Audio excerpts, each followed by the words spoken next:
عند الغضب يتوقف التفكير،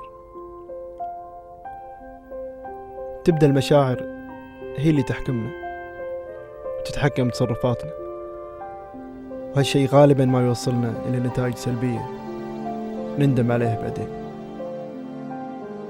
احنا بشر ومو عيب اننا نغلط، لكن العيب انك تكابر لدرجة انك تخسر ناس عزيزين عليك.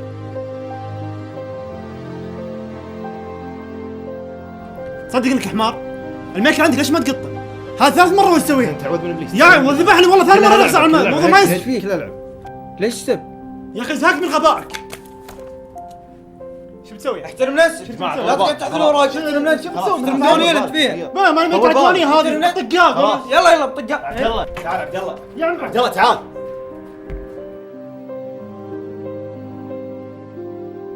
لو بيدنا نرجع الزمن وبحركة نغير ردة فعلنا ونشوف شو يصير. تصدق لك حمار؟ تصدق لك حمار؟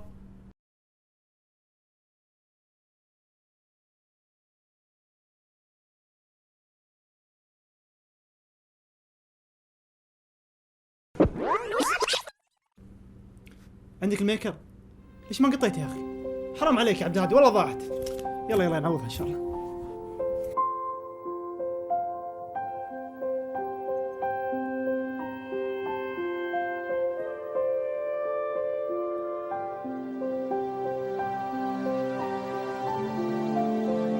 صحيح ان ما نقدر نغير الماضي،